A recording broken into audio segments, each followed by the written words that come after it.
Mga kaaway, tayo ay kanyang iniligtas. Purihin ang Panginoon, umawit ng kagalakan, at tugtugin ang gitara, at ang kaaya-ayang lira. Ipaninyo ang trumpeta. Sa ngalan ng Ama at ng Anak at ng Espiritu Santo, Amen. sumainyo ang Panginoon. At sumaiyo rin. Mga kapatid, tinipon tayo bilang kaanib ng angkan ng Diyos, kaya dumulog tayo sa maawaing Panginoong nagpapatawad ng lubos. Sinugong tagapagpagaling sa mga nagsisisi, Panginoon, kaawaan mo kami. Panginoon, kaawaan mo kami. Dumating na tagapag-anyayang mga makasalanan ay magsisi, Kristo, kaawaan mo kami. Kristo, kaawaan mo kami. Nakaluklok ka sa kanan ng Diyos Ama para ipamagitan kami, Panginoon, kaawaan mo kami. Panginoon, kaawaan mo kami. Kaawaan tayo ng makapangyarihang Diyos, patawarin tayo sa ating mga kasalanan, at patnubayan tayo sa buhay na walang hanggan. Amen. Manalangin tayo. Ama naming makapangyarihan, kalugdan mo kami at pagbigyan na magkamit ng kaloob mong karagdagan upang sa maalab naming pananalig, pag-asa at pag-ibig, kami mamalaging tumatalima sa iyong kautusan sa pamamagitan ni Hesukristo kasama ng Espiritu Santo magpa sa walang hanggan. Amen. Magsiupo ang lahat. Ang simula ng aklat ni Propeta Jeremias. Ang aklat na ito ay sulat ng mga sinasabi at ginagawa ni Jeremias na anak ni Hilcias at isang saserdote sa Anatot, sa lupain ng lipi ni Benjamin. Sinabi sa akin ng Panginoon, pinili kita bago ka ipinaglihi upang maging propeta sa lahat ng bansa. Sinabi ko naman, Panginoon, hindi po ako marunong magsalita, bata pa po ako. Subalit sinabi niya sa akin, huwag mong sabihing bata ka, sinusugo kita kaya't humayo ka, ipahayag mo sa lahat ng aking inuutos sa iyo. Huwag mo silang katatakutan, pagkat ako'y sa iyo at iingatan kita. Akong Panginoon ang nagsasabi nito.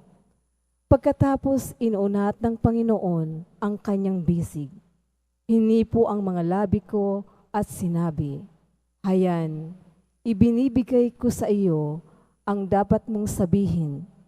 Ibinibigay ko rin ngayon sa iyo ang kapangyarihan sa mga bansa't mga kaharian.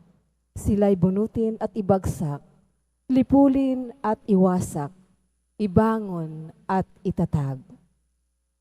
Ang salita ng Diyos. Salamat sa Diyos.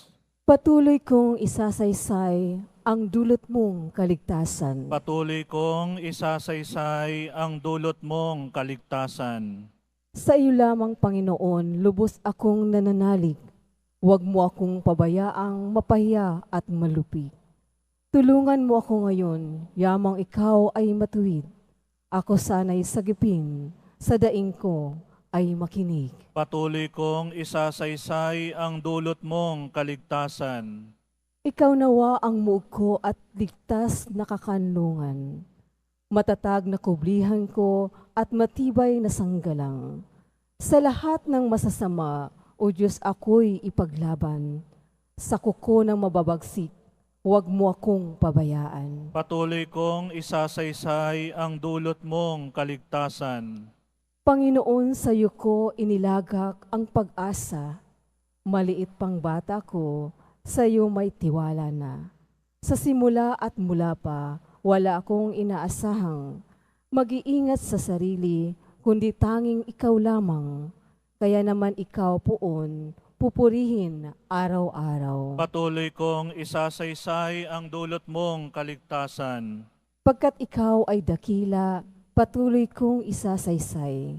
Maghapon kong ihahayag ang dulot mong kaligtasan. Sa pulpa sa pagkabata, ako iyong tinuruan. Hanggang ngayong sinasambit ang gawa mong hinahangaan. Patuloy kong isasaysay ang dulot mong kaligtasan. Magsitayo po tayo. Alleluia, Alleluia. Wikain mo, poon nakikinig ako sa iyong mga salita. Alleluia, Alleluia, Alleluia. Sumainyo ang Panginoon. At sumaiyo rin. Ang mabuting balita ng Panginoon ayon kay San Mateo. Papuri sa iyo, Panginoon. Noon ding araw na iyon, si Jesus ay lumabas ng bahay at naupo sa tabi ng lawa.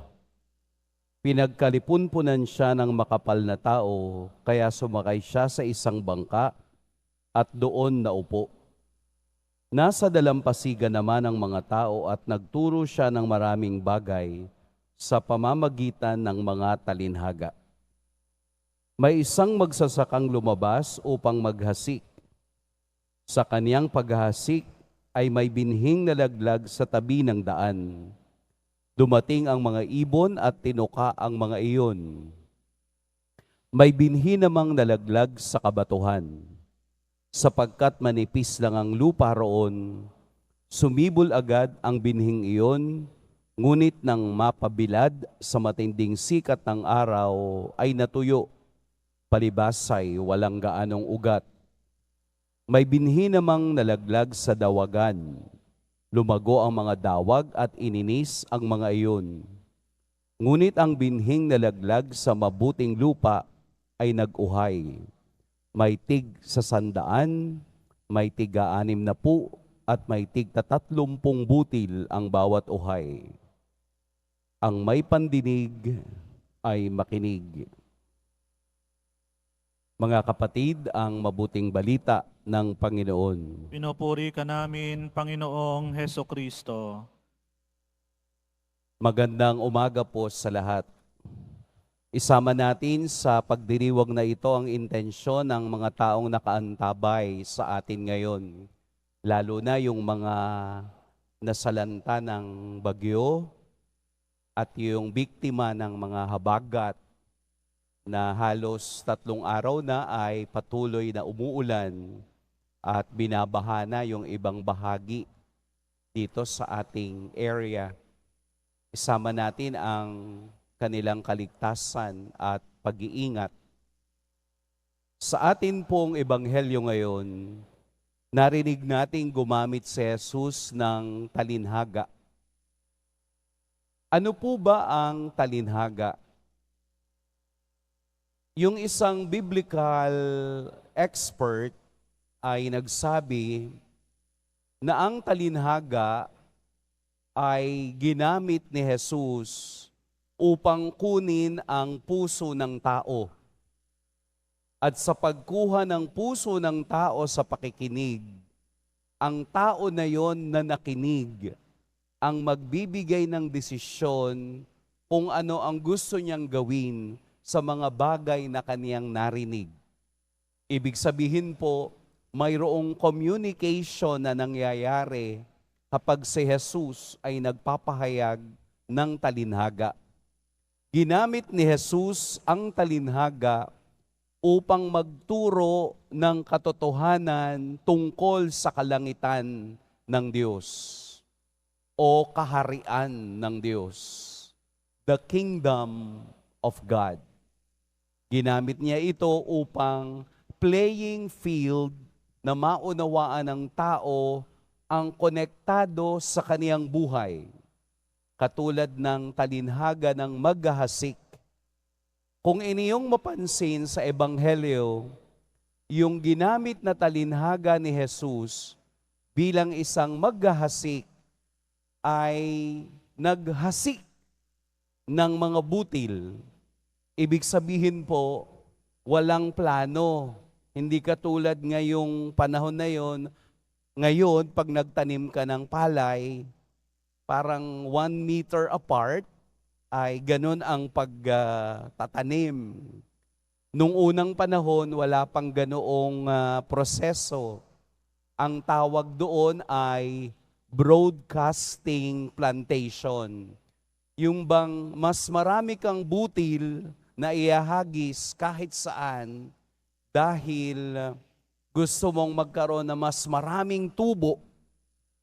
Ano ang advantage nun? Umaasa ka na ang lahat ng butil na hinagis mo ay tutubo. Ang disadvantage naman ay sayang ang mga butil dahil hindi plano kung saan. Parang kapag naghasik ka ng salita ng Diyos, yun ang butil. At si Jesus ang naghahasik. At sa kaniyang paghahasik, hindi niya ine-expect o sa ibang pagkakataon kung anong klaseng lupa ang lahat ng taong nakikinig sa kaniya. Kaya nga gumamit siya ng 4 na klase ng lupa. Madawag, mataba, no? Kinain ng ibon, hindi umugat. Ito yung pamamaraan na kaniyang ginamit dahil ang mga taong nakikinig sa kaniya ay maihahalin tulad sa iba't ibang klase ng lupa. Swerte na lang kung tayo yung matabang lupa na namumunga ng tig-100, tig-60 at tig-30 butil ang bawat uhay. Ano po ang kasiguraduhan na sa pagpapahayag ni Jesus ng kaharian ng Diyos, ito ay magbubunga at ito ay gaganap sa kaniyang sinasabing paghahari ng Diyos. Lahat tayo ay mga lupa. Lahat tayo ay nabibigyan ng binhi ng Diyos. Ibig sabihin, ano ang ating tugon doon sa butil na itinanim sa atin? Ito ba ay nagbunga na?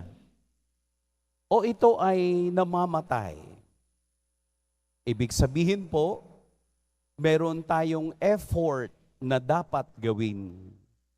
Bilang lupang tinamna ng butil ng pag-ibig at pagmamahal ng Diyos, kailangang ang butil na ito ay lumago at magbunga upang ang iba ay makapakinabang naman sa paghahari ng Diyos na hindi nila nauunawaan.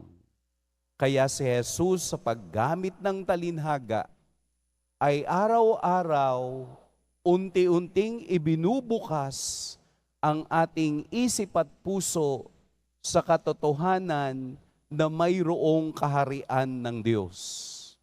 Sa kaniyang pagsasalita at pagpapaliwanag ng kaharian ng Diyos, tayo rin ay binibigyan ng pagkakataong ibukas ang kaisipan kung paano natin mauunawaan ang kaniyang sinasabi at kung paano natin tatanggapin ang paghahari ng Diyos sa ating buhay.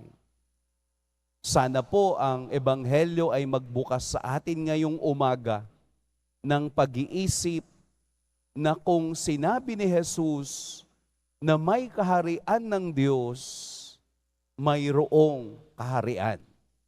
At ito ang ating ginaganap, at ito ang ating ibig, at ito ang ating gustong puntahan pag natapos ang ating buhay.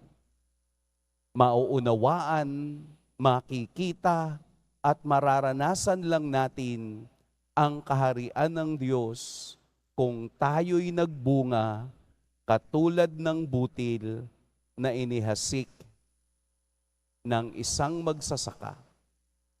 At ito si Jesus, ang ating poong Nazareno na nagbibigay ng butil ng pag-ibig, pag-asa at pananampalataya sa walang hanggang kapangyarihan ng Diyos sa ating buhay. Pagpalain tayo ng poong may kapal. Sitayo po tayo.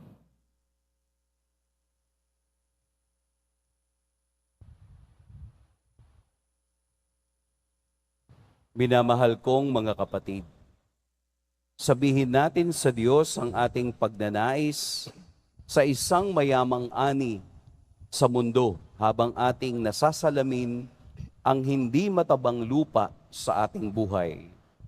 Panginoon, gawin mong mabunga ang aming buhay. Panginoon, gawin mong mabunga ang aming buhay. Ang simbahan naway magbunga ng mayamang ani sa pamamagitan ng katapatan at dedikasyon ng kanyang mga lingkod. Manalangin tayo. Panginoon, gawin mong mabunga ang aming buhay. Ang ani ng katarungan naway magbuhat sa hindi makasariling paggawa ng mga pinuno, mambabatas at hukom ng gobyerno. Manalangin tayo. Panginoon, gawin mong mabunga ang aming buhay. Ang mga magsasaka na nagpapagal sa bukid, naway umani ng bunga ng kanilang paggawa at makatulong sa ikakaunlad ng sambayanan. Manalangin tayo. Panginoon, gawin mong mabunga ang aming buhay. Ang mga may sakit, nahihirapan sa mga kasawian sa buhay, naway masihan sa ani ng pagpapalakas loob mula sa kanilang mga kaibigan at komunidad. Manalangin tayo. Panginoon, gawin mong mabunga ang aming buhay. Ang mga tapat na yumao, naway makarating sa kanilang walang hanggang tahanan. Manalangin tayo. Panginoon, gawin mong mabunga ang aming buhay. Mapagmahal na Ama, tulungan mo kaming makapagdulot ng mayamang ani sa anumang iyong itinanim sa aming mga puso. Hinihiling namin ito sa pamamagitan ni Kristong aming Panginoon. Amen. Magsiyo po ang lahat.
Po tayo.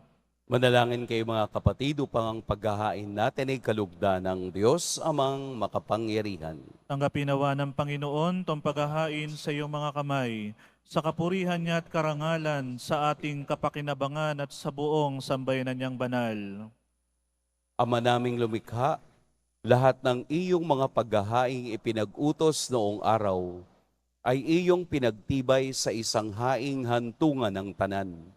Tanggapin ang ginaganap ngayon ng iyong mga lingkod at basbasan mo ito ng kabanalang gaya ng iyong kaloob sa mga alay ni Abel na lubhamong ikinalugod, upang ang mga handog ng bawat isang nagbigay para sambahin ang banal mong ngalan ay magkamit ng karagdagan mong kasiyahan sa pamamagitan ni Hesukristo kasama ng Espiritu Santo magpa sa walang hanggan. Amen. Sumainyo ang Panginoon. At sumaiyo rin. Itaas sa Diyos ang inyong puso at diwa. Tinaas na namin sa Panginoon. Pasalamatan natin ang Panginoong ating Diyos. Marapat na siya ay pasalamatan. Ama naming makapangyarihan, tunay ngang marapat na ikaw ay aming pasalamatan. Pinagbibigyan mong ito'y aming maihayag, kahit na ito'y walang anumang maidaragdag. Sa kadakilaang sa iyo ay likas.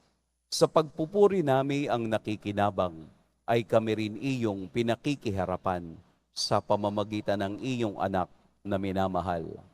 Kaya kaisa na mga anghel na nagsisiawit ng papuri sa iyo, nang walang humpay sa kalangitan, kami nagbubunyi sa iyong kadakilaan. Santo, Santo, Santo, Panginoong Diyos ng mga hukbo, napupuno ang langit at lupa ng kadakilaan mo. Hosana sa kaitaasan, pinagpala ang naparirito sa ngalan ng Panginoon. Hosana sa kaitaasan. Magsiluhod tayo. Ama naming banal, ikaw ang bukal ng tanang kabanalan. Kaya't sa pamamagitan ng iyong Espiritu, gawin mong banal ang kaloob na ito upang para sa aming maging katawan at dugo ng aming Panginoong Heso Kristo. Bago niya pinagtiis ang kusang loob na maging handog, hinawakan niya ang tinapay, pinasalamatan kaniya, pinaghati-hati niya iyon, iniabot sa kaniyang mga alagad at sinabi, "Tanggapin ninyong lahat ito at kanin, ito ang aking katawan na ihahandog para sa inyo."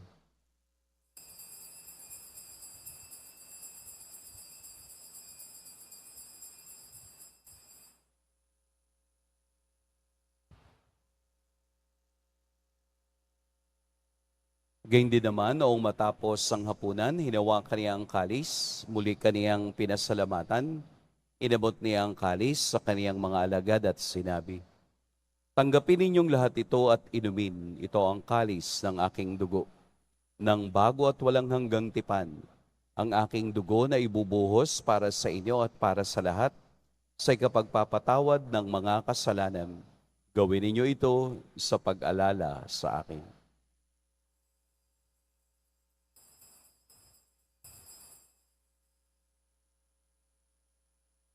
Itayo po tayo. Ipagbunyi natin ang misteryo ng pananampalataya. Si Kristo'y namatay, si Kristo'y muling nabuhay, si Kristo'y babalik sa wakas ng panahon. Ama, ginagawa namin ngayon ang pag-alala sa pagkamatay at muling pagkabuhay ng iyong anak. Kaya't iniaalay namin sa iyo ang tinapay na nagbibigay buhay at ang kalis na nagkakaloob ng kaligtasan. Kami nagpapasalamat dahil kami iyong minarapat na tumayo sa harap mo para maglingkod sa iyo. Isinasamo namin kaming magsasalo-salo sa katawan at dugo ni Kristo ay mabuklod sa pagkakaisa sa pamamagitan ng Espiritu Santo. Ama, lingapin mo ang iyong simbahang laganap sa buong daigdig. Puspusin mo kami sa pag-ibig, kaisa ni Francisco na aming Papa, at ni Jose na aming obispo at ng tanang kaparian. Alalahanin mo rin ang mga kapatid naming nahimlay nang may pag-asang sila'y muling mabubuhay, gayon din ang lahat ng mga pumanaw.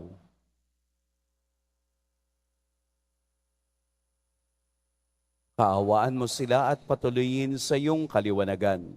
Kaawaan mo at pagintapating kaming lahat na makasalo sa iyong buhay na walang wakas. Kaisa ng mahal na Birheng Maria na ina ng Diyos, ng kabiyak ng puso niyang si San Jose, kaisa ng mga apostol ni San Juan Bautista, at ng lahat ng mga banal na namuhay dito sa daigdig ng kalugod-lugod sa iyo, maipagdiwang nawa namin ang pagpupuri sa ikararangal mo sa pamamagitan ng iyong anak na aming Panginoong Heso Kristo. Sa pamamagitan ni Kristo, kasama niya at sa Kaniya, ang lahat ng parangal at papuri sa iyo, Diyos, Amang makapangyarihan, kasama ng Espiritu Santo, magpa sa walang hanggan. Amen.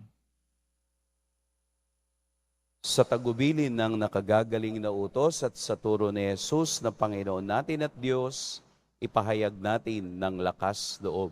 Ama namin, sumasalangit ka, sambahin ang ngalan mo, mapasa amin ang kaharian mo, sundin ang loob mo dito sa lupa para nang sa langit.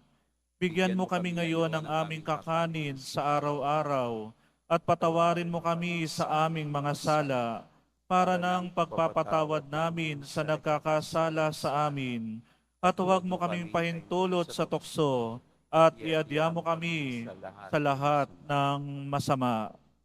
Hinihiling namin kami iadya sa lahat ng masama. Pagkalooban ng kapayapaan araw-araw, iligtas sa kasalanan at ilayo sa lahat ng kapahamakan. Samantalang aming pinananabikan ang dakilang araw ng pagpapahayag ng tagapagligtas naming si Heso Kristo. Sapagkat iyo ang kaharian at ang kapangyarihan at ang kapurihan magpakailanman. Amen. Panginoong Kristo, sinabi mo sa iyong mga apostol, kapayapaan ang iniiwan ko sa inyo, ang aking kapayapaan ang ibinibigay ko sa inyo. Tunghayan mo ang aming pananampalataya at huwag ang aming pagkakasala. Pagkalooban mo kami ng kapayapaan at pagkakaisa ayon sa iyong kalooban, kasama ng Espiritu Santo, magpa sa walang hanggan. Amen. Ang kapayapaan ng Panginoon naway laging sumainiyong lahat. At sumaiyo rin. Magbigayan kayo ng kapayapaan sa isa't isa. Peace be with you. Kordero ng Diyos sa nag-aalis ng mga kasalanan ng sanlibutan, maawa ka sa amin. Kordero ng Diyos sa nag-aalis ng mga kasalanan ng sanlibutan, maawa ka sa amin. Kordero ng Diyos na nag-aalis ng mga kasalanan ng sanlibutan, ipagkaloob mo sa amin ang kapayapaan. Magsiluhod po tayo. Ito ang kordero ng Diyos, ito ang nag-aalis ng kasalanan ng sanlibutan. Mapalad ang mga inaanyayahan sa kaniyang piging. Panginoon, hindi ako karapat-dapat na magpatuloy sa iyo, ngunit sa isang salita mo lamang ay gagaling na ako.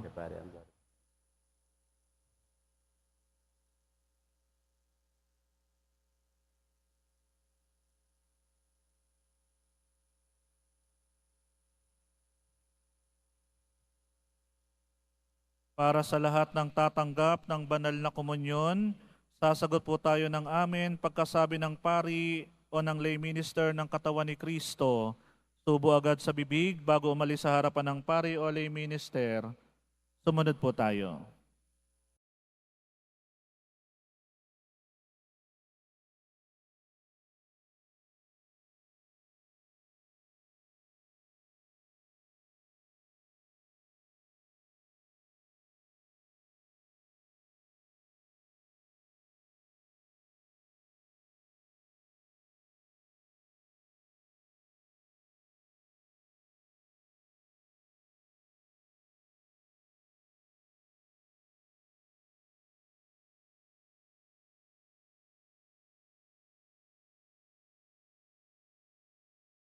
Manatili kang kapiling ng iyong sambayanan, na ngayoy pinapakinabang mo sa iyong sariling buhay, at gawin mong kami pasulong na makahakbang mula sa dati naming pagkamakasalanan, patungo sa pagbabagong nagdudulot ng iyong kabutihan. Sa pamamagitan ni Jesucristo, kasama ng Espiritu Santo, magpa sa walang hanggan. Amen. Sumainyo ang Panginoon. At sumaiyo rin. Yumuko kayo para sa pagbabasbas. Mahal na poong Jesus Nazareno, inihayag mo sa pamamagitan ng krus ang walang maliw na pag-ibig ng Diyos sa sangkatauhan. Pakinggan mo po ang kahilingan ng iyong angkan na nagsusumamo sa iyo. Makamtanawa nila ang iyong katugunan at tanggapin ang kasagutan na may utang na loob na tinatanaw. Basbasan din po ninyo ang mga daladala nilang mga imahen at dasalan. Sa pamamagitan ng bendisyon na ito, naway maalala nila ang mga pangako nila noon sa biniyag, na ikaw ang kanilang iibigin at paglilingkuran bilang Panginoon, magpa sa walang hanggan. Amen. At pagpalain kayo ng makapangyarihan at mapagmahal na Diyos, ang Ama at Anak at Espiritu Santo. Amen. Tapos na ang ating pagdiriwang, pumayo kayong taglayang kapayapaan ng Poong Jesus Nazareno. Salamat sa Diyos.